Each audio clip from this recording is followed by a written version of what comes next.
It started on a warm Saturday morning, the kind of morning where everything feels calm and predictable. Birds were loud, sprinklers were running, and most people were slowly wandering outside with coffee mugs in hand. The neighborhood was quiet and well kept.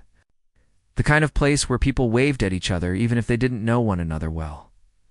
For a long time, that was exactly why the man who lived in the corner townhouse, let's call him, Daniel, liked it here. He enjoyed the peace, the friendly nods, and the steady routine of it all. Nothing dramatic ever happened, and he certainly never expected that a simple car purchase would pull him into one of the strangest situations of his life. Just a week earlier, Daniel had bought a used silver sedan. It wasn't flashy or new, but it ran smoothly, had low mileage, and fit his budget. He felt proud of himself for finding a great deal after months of searching. He cleaned it up, polished the outside, and finally felt like he had something reliable to use for work and errands that morning. I stepped outside to admire the car again. The sunlight hit the hood just right, making the silver shine. He smiled to himself, sipping his coffee, till he noticed a figure at the other end of the parking area. There she was. The woman everyone quietly referred to as the HOA lady. Her real name rarely came up. Neighbors usually just said things like, "Be careful. She'll report you for anything," or "She means well." But she takes her job way too seriously. Daniel had never had a direct issue with her before, though he had seen her measuring lawns with a ruler once, and another time, she spent half an hour photographing a mailbox that was leaning 2 inches to the left. She was strict, intense, and always ready to confront anyone she thought was breaking a rule. This morning, she was standing very still, staring directly at his car. Daniel tried to pretend he didn't notice her. He took another sip of coffee. Maybe she was just out for a walk. Maybe she wasn't even looking at him. But then her walking pace turned into a determined march straight toward him. "Good morning," she said, though her tone didn't sound like a greeting at all. She didn't even look at Daniel. Her eyes stayed locked on the car. "Morning," Daniel replied politely. She stepped closer, circling the car like a detective in a crime show. She crouched to look at the wheels, stood on her toes to peer through the windshield, and even touched the trunk with her fingertips. "Is there something wrong?" Daniel asked, raising an eyebrow. She straightened, gave him a tight-lipped smile, and said, "This car looks very familiar." Daniel nodded slowly. "It's a pretty common model." "No," she replied sharply. "I mean, it looks familiar. As in, I think I've seen it before. Very recently. In fact, it looks exactly like my car." Daniel blinked in confusion. "Your car?" "Yes," she said, crossing her arms. "My silver sedan. Same shape, same color, same everything." He tried not to laugh. He really did. But the comparison was strange. The entire neighborhood had at least 4 similar cars. It wasn't exactly a rare vehicle. "I'm sure lots of cars look like yours," Daniel said kindly. "But this one is mine. I bought it last week." Instead of accepting that, she narrowed her eyes. "Do you have proof?" Daniel froze for a moment. Proof? Who asks for proof of car ownership in the middle of a random morning conversation? Still, he stayed calm. "Yes, I do. Inside, registration, title, everything." Her posture stiffened even more. "I'd like to see it." Daniel hesitated. Not because he didn't have the documents, of course he did, but because the whole situation already felt absurd. She wasn't law enforcement. She wasn't a tow truck operator. And she certainly wasn't someone who had authority to demand personal documents from a neighbor. "I don't mind showing proof if the HOA asks formally," he said, keeping his voice even.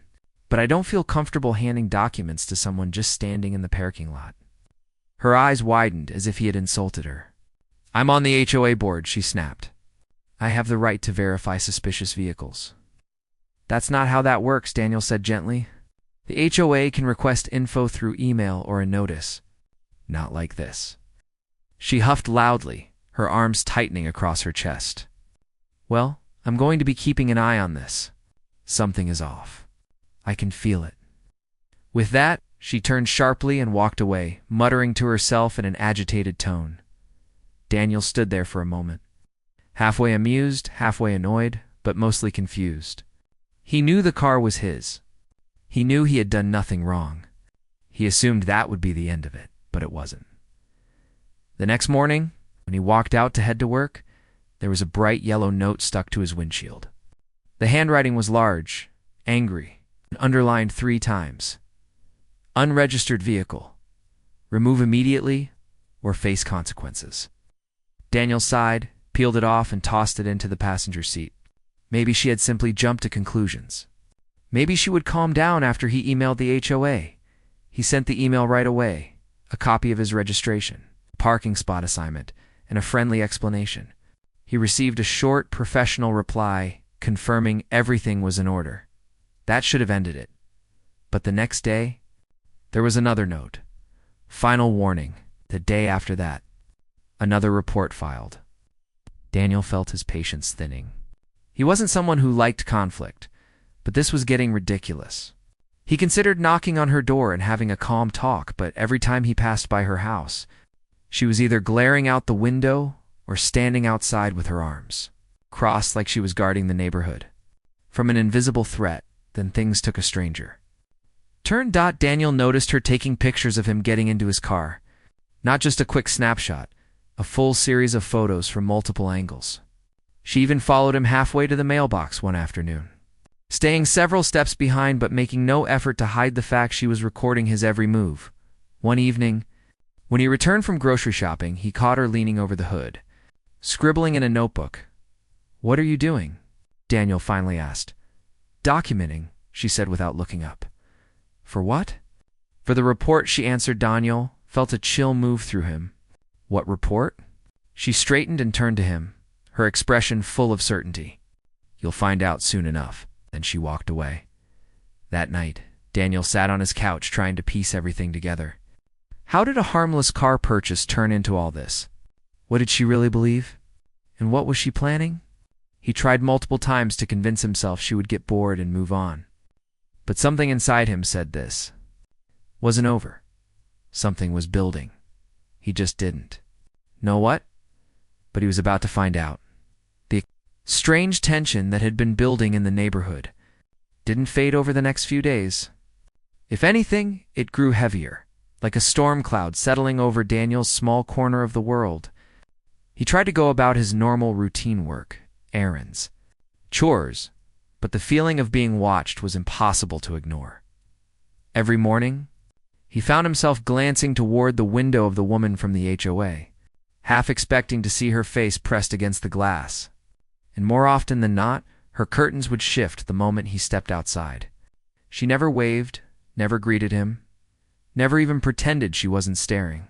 Instead, she just stood there, arms crossed, eyes following him wherever he went. Daniel tried to brush it off. He reminded himself that she was probably just overly protective of the neighborhood, maybe even a bit lonely or bored. But deep down, he knew something more than simple curiosity was driving her. There was an edge in her behavior, something sharp and suspicious. It all became more obvious when the notes continued. Even though the HOA had already confirmed his vehicle was registered and approved, she ignored it completely. One morning, he found not just one note, but 3 stacked neatly under the windshield wiper. Each one was more dramatic than the last.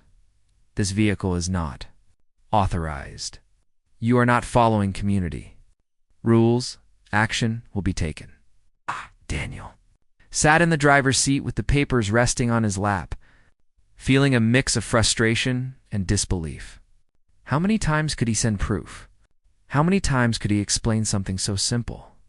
Why wasn't the HOA stepping in to stop her? He decided to call the HOA office directly. The woman who answered the phone spoke politely, but with a weary tone, as if she had dealt with similar issues before. "Your vehicle is absolutely fine, sir," she reassured him. "We verified everything. You won't have any problems from us." Daniel hesitated. "What about her?" There was a pause. A long one. "Well," the representative said carefully, "she's very involved with the association. Sometimes a bit more than necessary. If she continues bothering you, let us know. We can speak with her. Can you tell her to stop?" Daniel asked. "We can try," the woman replied, her voice kind but uncertain. Daniel hung up with a small sigh. He didn't want trouble. He didn't want conflict, tension, or awkward standoffs. He just wanted peace. But it was becoming obvious the situation wouldn't fix itself. Later that afternoon, he stepped outside again to grab something from the trunk. As soon as the door closed behind him, he saw her standing at the end of the walkway, not close enough to start a conversation, but close enough to watch. She held her phone in her hand, pointed vaguely in his direction. Daniel took a slow breath and pretended not to notice, but he could feel her eyes on him like a spotlight. He decided to go for a short drive just to clear his mind, a simple loop around town. Fresh air, calm thoughts, maybe a snack from the corner store. But the moment he returned, he noticed something that made his stomach tighten. She had placed another note on the windshield. Even though the car had been gone for 20 minutes, it didn't make sense. Why leave a note for a car that wasn't even there? Did she wait for him to return? Did she stand outside the entire time? This note was slightly different from the others. "I know what you're doing." Daniel stared at the message, baffled. What did she think he was doing, stealing packages? Breaking into homes? Flamingo smuggling? The whole thing was so absurd he didn't know whether to laugh or worry. He crumpled up the paper, tossed it in the trash bin by his front door. This had gone far enough. He needed to talk to someone face to face, someone who could help resolve this once and for all the next morning. He walked over to talk to a neighbor who lived 2 houses down. This neighbor, a quiet older man who spent his days trimming his rose bushes, was known for being level-headed and sensible. Daniel figured if anyone knew what was going on, maybe he would. "Can I ask you something?" Daniel said when he found him outside with his gardening shears. The man nodded.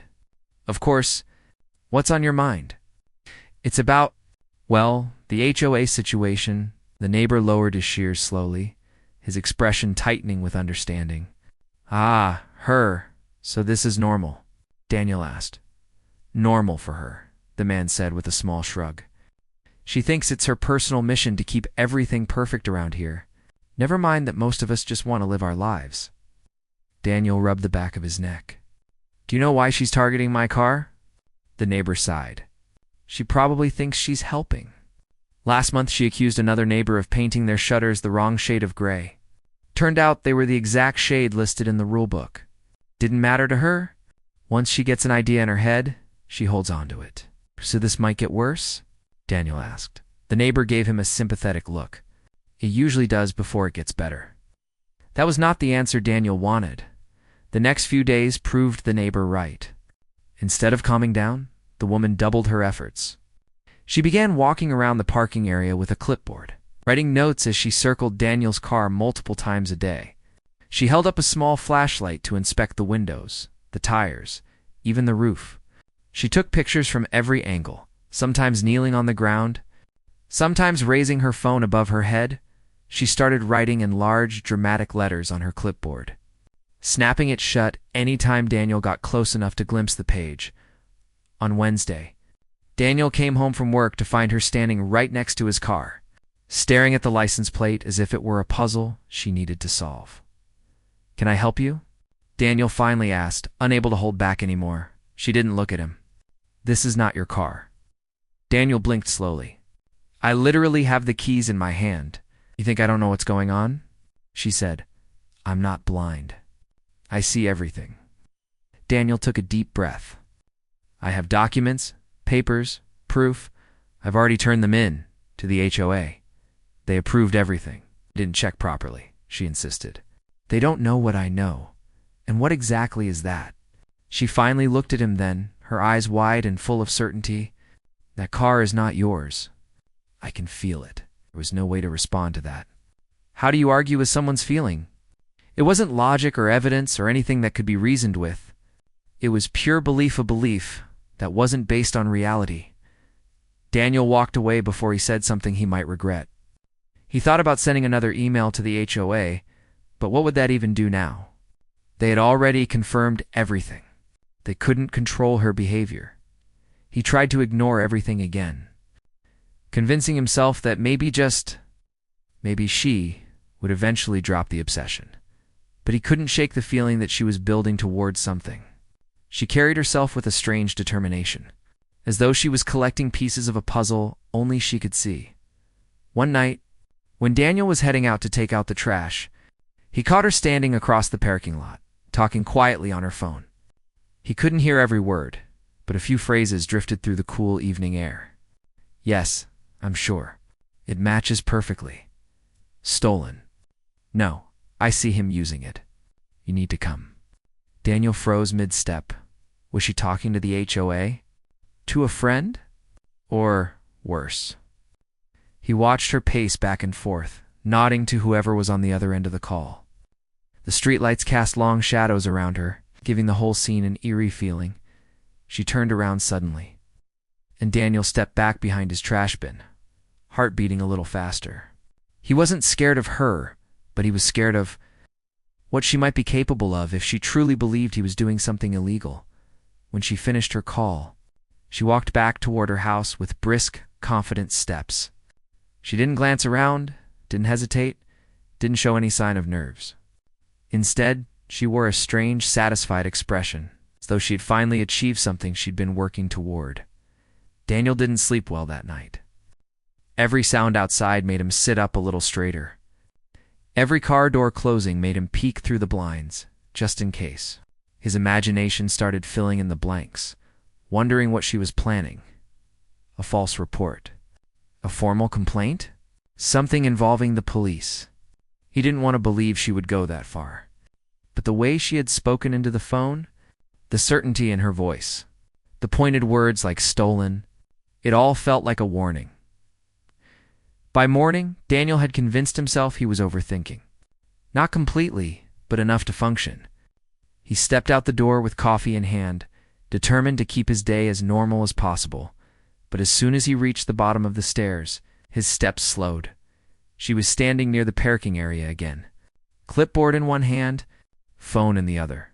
Watching him, the same tight, determined expression on her face, Daniel kept walking, unlocking his car without looking in her direction.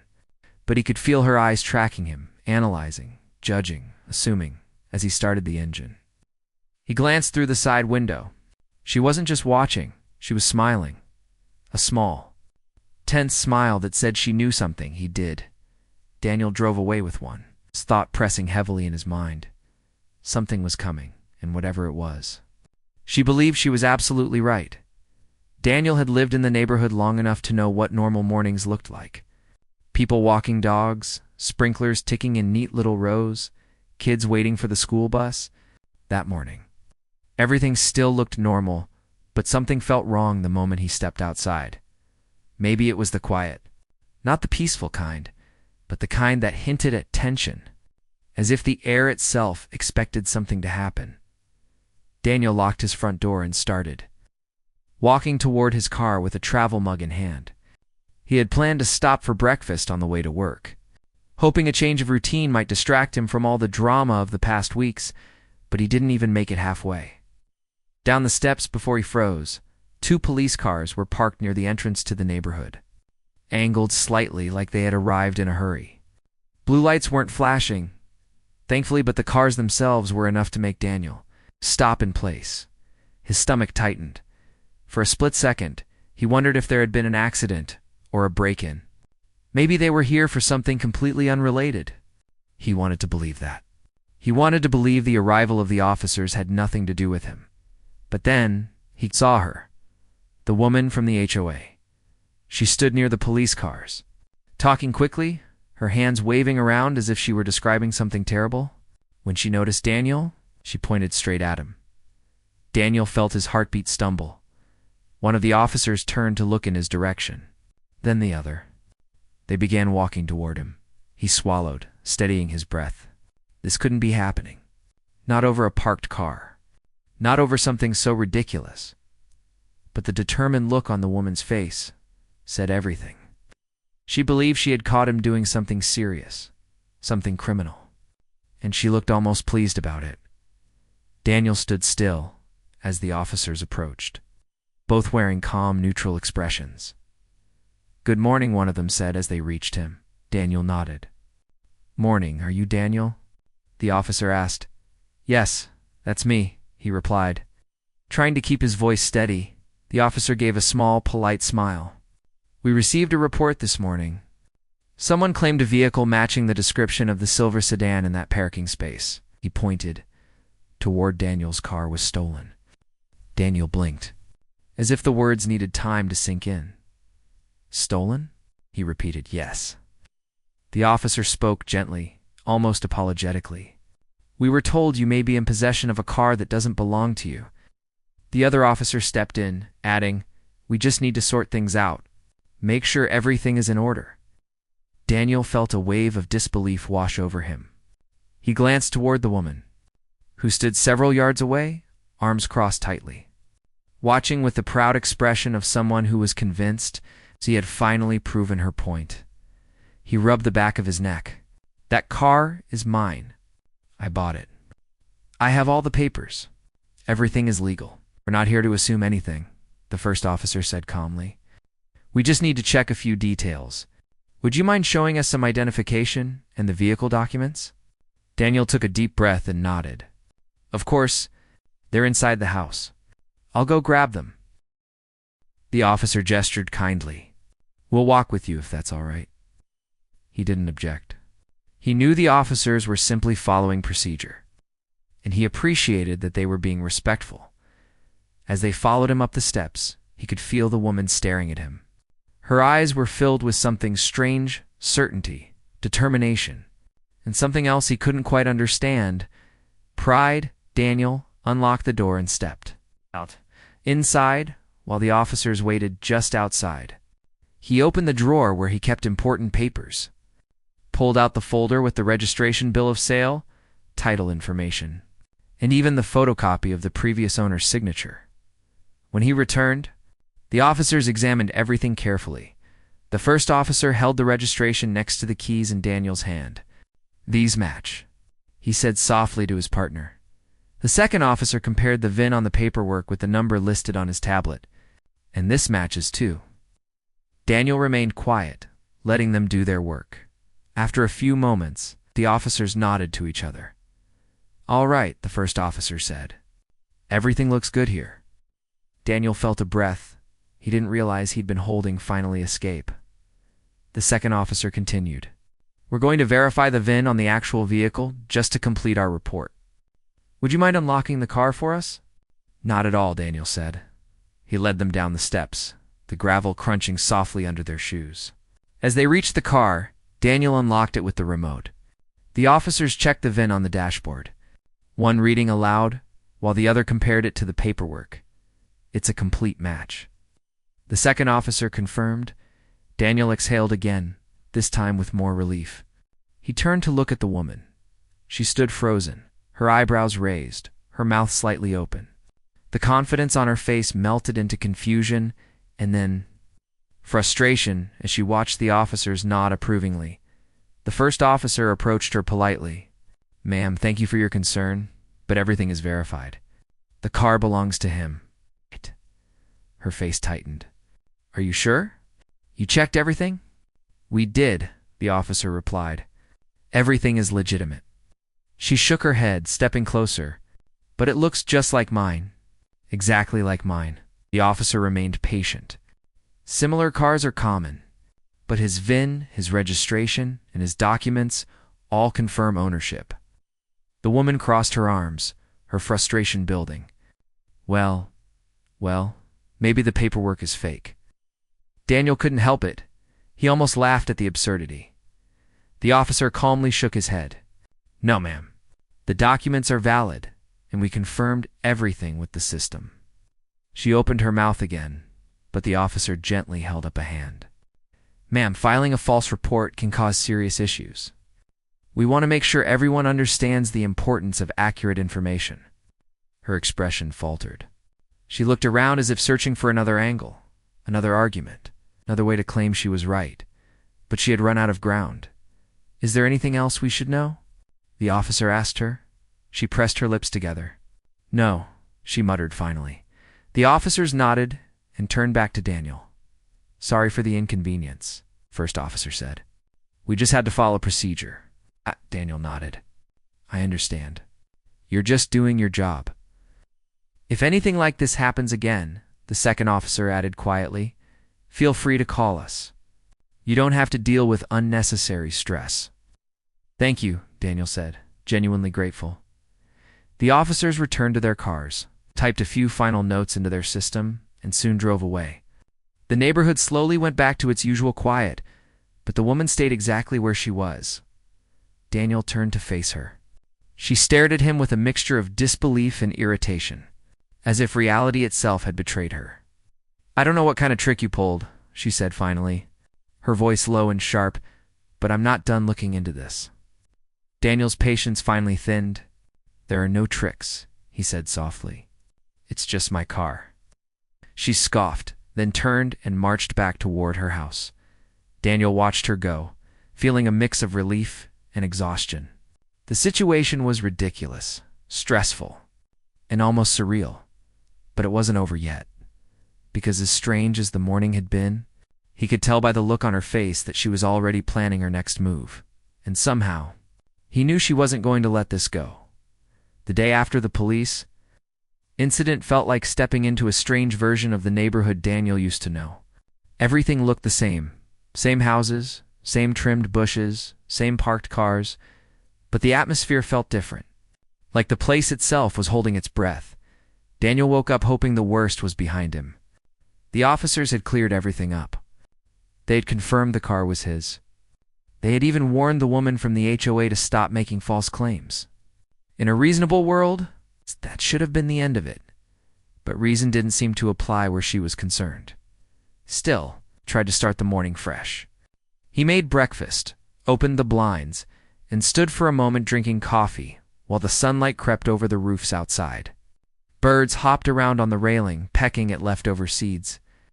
Everything looked peaceful. He told himself to relax. He grabbed his keys and walked outside. The breeze felt good, cool, and soft. He stepped down the stairs toward his car, almost feeling like things were normal again. Then he saw her. She was standing near the parking area, not close to his car, but close enough to be watching it, watching him, watching everything. She stood completely still, hands clasped behind her back, shoulders rigid. Daniel paused halfway down the steps. For a moment, he wondered if he should turn around and go back inside. But that felt too dramatic. So he kept walking toward his car, pretending not to notice her. Even though he could practically feel her eyes following every step, he unlocked the door and got inside. As he adjusted his seatbelt, he glanced in the mirror. She was still staring, not moving, not blinking. Just staring. Daniel drove away before the tension could settle too deeply in his chest. The day passed slowly. Work kept him busy, but his mind wandered constantly. He replayed everything: the police, the accusations, the way she kept insisting he had stolen something that belonged to him, the way she reacted when she was proven wrong. It made his stomach twist. People make mistakes. People misunderstand things. But her behavior wasn't misunderstanding. It was obsession. When Daniel returned home that evening, he saw something taped to his front door. For a split second, panic flickered through him. But when he walked closer, he recognized it. It was a notice from the HOA. He pulled it off and read it. It was short, formal, and almost apologetic. It informed him that due to persistent concerns raised by a board member, the HOA wanted to meet with him to finalize the matter regarding his vehicle and prevent future confusion. Daniel sighed. He didn't want another meeting. He didn't want to talk about the car ever again. He wanted peace. But avoiding the meeting would only make things worse.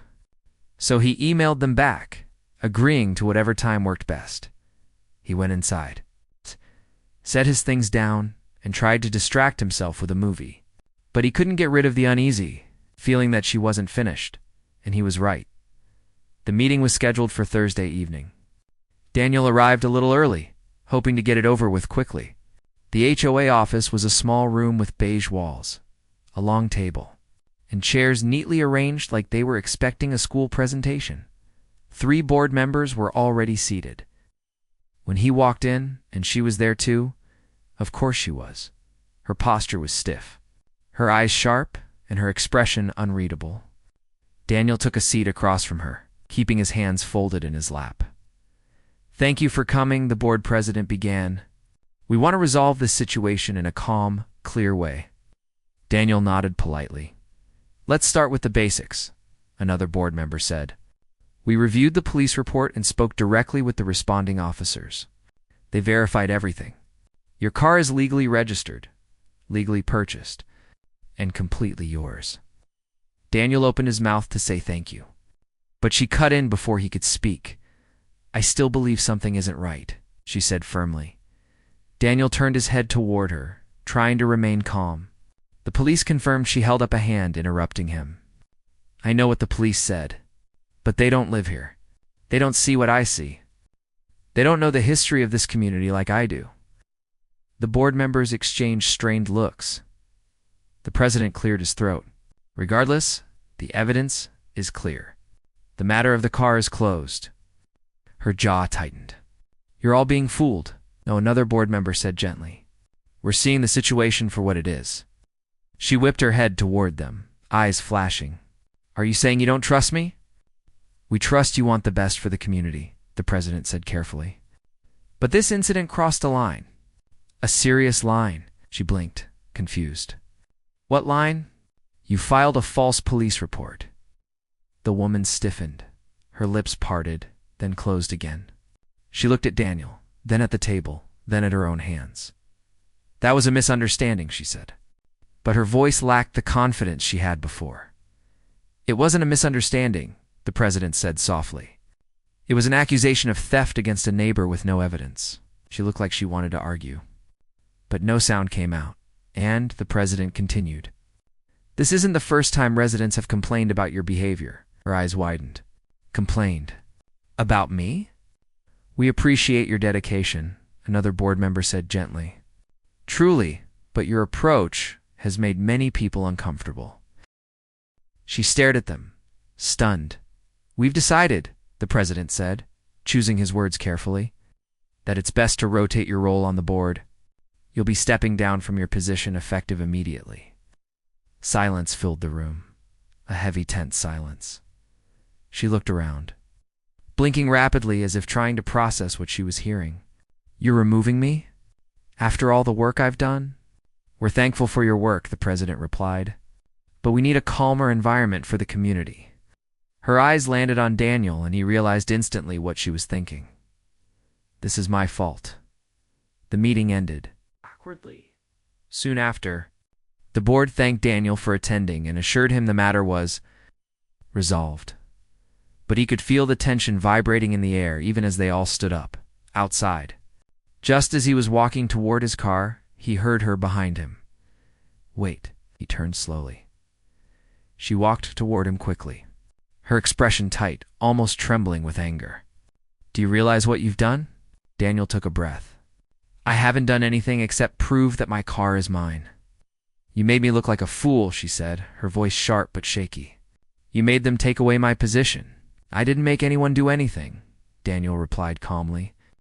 "They made their decision based on your actions." Her eyes narrowed. "You think you're so innocent?" "I'm not trying to be anything," Daniel said. "I just want to live peacefully." She stepped closer, lowering her voice. "Don't get comfortable. This isn't over." Daniel held her gaze, even though part of him wanted to walk away. "It needs to be over, for everyone's sake." She stared at him for a long, tense moment, then she turned sharply and walked away. Shoulders stiff, footsteps quick and angry, Daniel exhaled slowly. Feeling a deep tug of exhaustion in his chest, he knew she wasn't bluffing. This wasn't over for or not yet, and something told him the situation was about to shift again one more time. And in a way he wasn't expecting, Daniel woke up the next morning with a strange heaviness in his chest. Like his mind was still caught between the tense meeting and the angry words the woman had thrown at him. For a moment, he just lay still, staring at the ceiling, hoping the feeling would fade. But it didn't. It stayed with him like a quiet weight, reminding him that even though the HOA had taken action, the situation wasn't truly behind him. He made breakfast slowly, letting the warm smell of toast and eggs settle him. The sun streamed through the window in soft lines. He took comfort in the small details, the gentle sound of the kettle, the light breeze coming in from the slightly open window, the simple rhythm of his morning routine. Those small moments helped him feel normal again, even if only for a short while. After eating, he decided to take a walk around the neighborhood. Not because he wanted to see anyone, but because he wanted to remind himself that this was still his home, that he didn't need to feel afraid to step outside. He walked past the rows of houses, each one neatly kept, each yard trimmed and shaped. People were outside watering flowers, washing cars, or walking their dogs. A few neighbors waved at him, giving warm smiles. It felt strange comforting, but strange because he wasn't used to people noticing him this much as he passed the small community park. A woman who lived a few houses away stopped him. "Hey," she said gently. "I heard a bit about what happened. I just want you to know. A lot of us felt she was going too far. You didn't deserve any of that." Daniel paused, surprised. "Thank you," he said quietly. "I wasn't expecting anyone to say something." She smiled kindly. "Most of us didn't know what to do before, but we're glad the board finally stepped in. And if you ever need anything, just ask." The simple kindness made something inside him loosen. He didn't realize how tense he'd been until that moment. Others said similar things as he continued walking, small words of support, small gestures that told him he wasn't alone. Maybe this neighborhood wasn't as cold or distant as he once thought. By the time he returned home, it felt lighter. The day moved on quietly. He spent the afternoon reading, cleaning a bit, and catching up on small tasks he'd been putting off. Everything seemed peaceful. But just as the sun started to set, he heard a knock on his door. A soft knock. Not sharp or angry, but unexpected. He opened it slowly. And there she stood. The woman from the HOA, the one who had accused him. Confronted him. Stared at him for days. Filed a false report. And then lost her position because of her own actions. She looked different now. Not angry. Not rigid. Not full of misplaced authority. She looked tired. Her eyes were puffy, as if she had been crying. Her shoulders slumped. Her hands were clasped in front of her, twisting slightly. Daniel didn't say anything at first. He didn't know what to expect. "Can I talk to you?" she asked quietly. Her voice was almost unrecognizable, small, even fragile. Daniel hesitated. Every instinct inside him told him to be cautious. But she didn't look dangerous or confrontational. She looked human in a way he had never seen before. He stepped outside, leaving the door partly open behind him.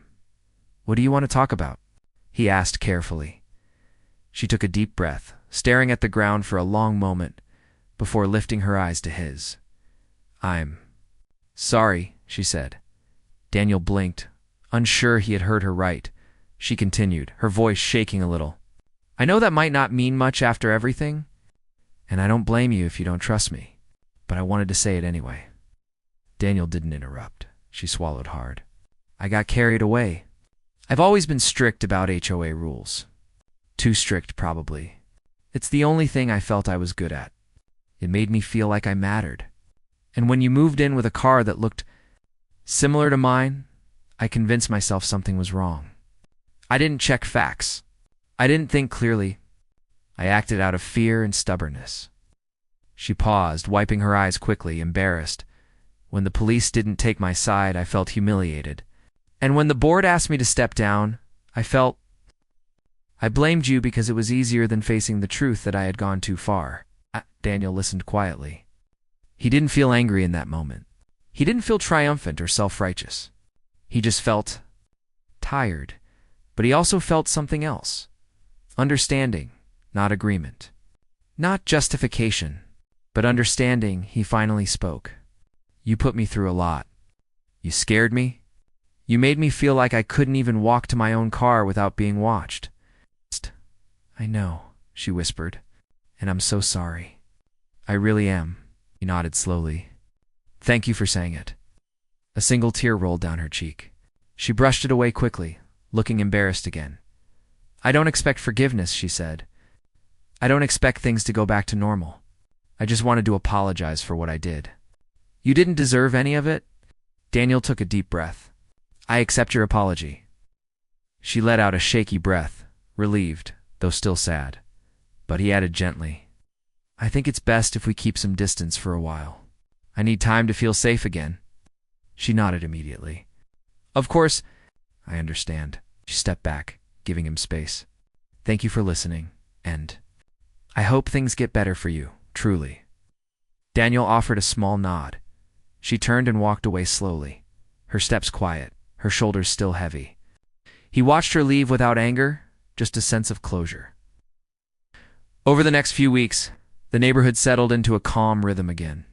The board sent out updated guidelines, making communication clearer so misunderstandings wouldn't blow up like before. Residents seemed friendlier, more aware of each other. It felt like a community again. And Daniel, he felt the difference most of all. There were no more notes on his windshield, no more tense stares, no more unexpected knocks. He could walk outside without feeling watched. He parked his car every day without a second thought. One afternoon, while he was washing the car, a few neighbors stopped by to chat. They shared stories, laughed, talked about weekend plans. Daniel realized he felt comfortable, something he hadn't felt since moving in. He looked at his car, clean and shining in the sunlight, and he couldn't help but smile a little. This whole incident, as stressful as it had been, had given him something unexpected, a place where people cared, a sense of belonging, and a reminder that even hard situations can lead to better things. And though he hoped nothing like this would ever happen again, he also knew he wasn't alone anymore. The community had become a little kinder, and he had grown stronger. With the sun warm on his face and the quiet comfort of the neighborhood around him, Daniel finally felt at peace. For the first time in a long time, he felt like he was truly home.